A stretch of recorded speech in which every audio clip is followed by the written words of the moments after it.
Namaskar. Hello and welcome to PGurus channel. I'm your host Sree Iyer. Today we have a special session on the markets for the month of October, and to talk about it, we are joined by our guest Sridhar Chityala ji. Sridhar ji, namaskar and welcome to PGurus channel. Namaskar. Good morning to those wherever you are, and good evening, good afternoon. So we cover the globe. So it's safe to say good morning, good afternoon, good evening. And we're looking forward to an exciting what happened in October. Yes, and you've got all the bases covered, Sridhar ji. Viewers, a little bit of context. October is usually the month when stock market goes through huge corrections. In fact, in 1987 or 88, something like that, there was a huge correction where the Dow lost 27% of its value. And this October, however, has been very different. And to understand why it has been different and how it's going to look like for the rest of the year and into 2022, Sridhar ji is going to look at a crystal ball and tell us how 2022 looks like for stocks. Sridhar ji, take it away, sir. Namaskar. Well, contrary to the market pundits, 2021 October was a roller coaster month. It probably was the best month in terms of performance, relative to what happened in the prior 9 months. S&P finished 6.9% head just for the month, and NASDAQ finished 7.2%, and the Dow finished 5.6%. So you will see when we put up the numbers, those numbers will reflect that a very strong performance for the month of October relative to what Sree ji pointed out in the earlier periods one has seen. So this is the S&P chart, which is showing to you that the market grew roughly around 6.9%, relative to where we started. So what exactly is the driver behind this specific growth? The driver behind the growth in the markets is a combination of what we have seen in the spillover from this is the last quarter's impact, because this is a result of the revenue numbers that are being reported in the month of October for the last quarter, which finished July to September, driven by, again, liquidity in the system, relatively low rates.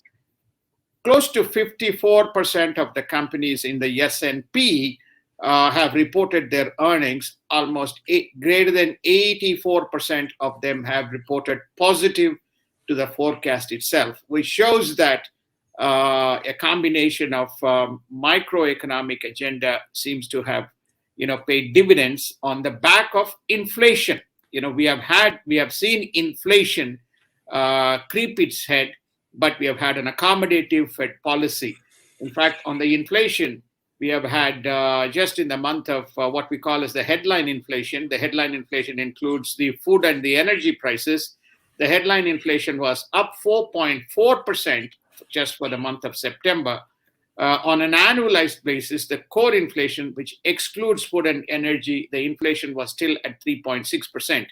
Remember, the Fed's benchmark rate for inflation is around 2 to 2.2% for them to do rate increase. In this instance, we have seen no increase in rates, and the accommodative rate policy has helped the companies to benefit, and that translated into very good numbers, and also beat the traditional October shivers that one goes through. Jigs that one goes through. So Sridhar ji, for the markets themselves, can we take a look at the markets data now, please? Please go ahead, sir. Yes, you can see that the Dow was up 89 points as we closed Friday. S&P was up 8 points. NASDAQ was up 50. So all the three indexes were up, for the full week, and the numbers, as I pointed out, for the full month. The amazing thing here is the oil and Brent have almost, come to very basically, usually there's a delta between the Brent and oil, but they are basically on the same horizon. This simply implies that there is pressure in the oil markets to slash prices. And that is getting reflected in these numbers. Still, 83 is a big number. That is the reason why you are beginning to see the inflation numbers go up. And so that's on the energy side of the business.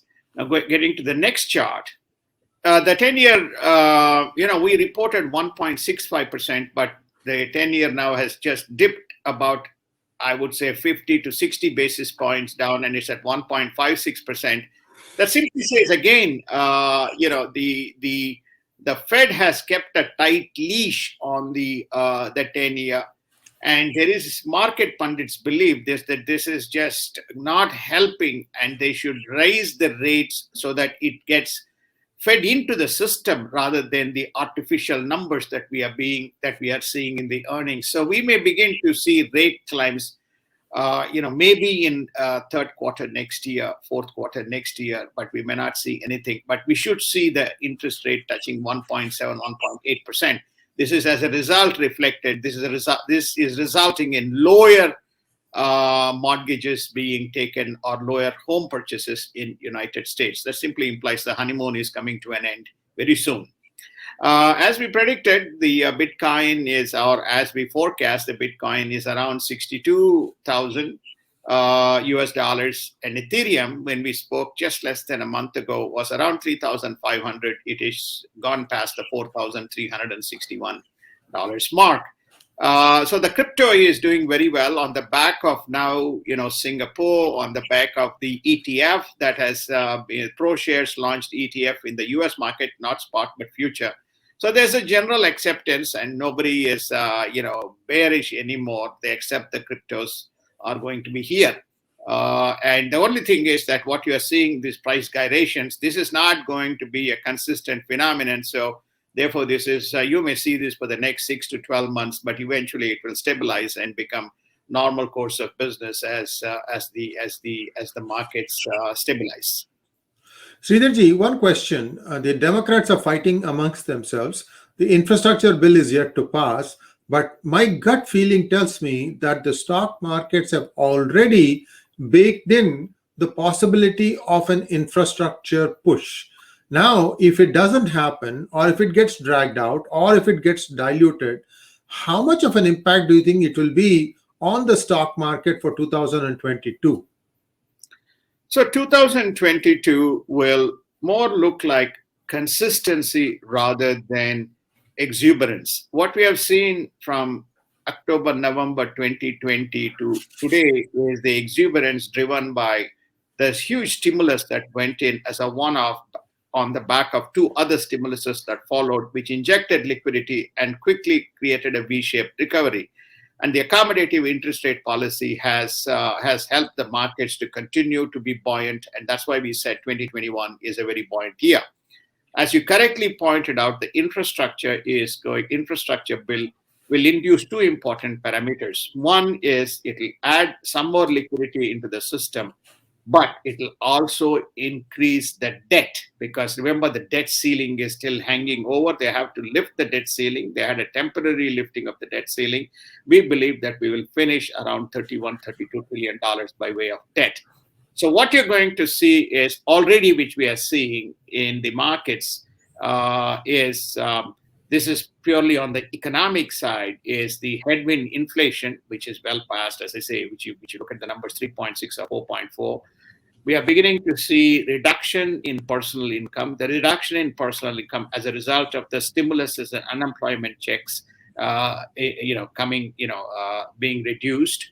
That's the second. The third, we are beginning to see higher rise in the wages.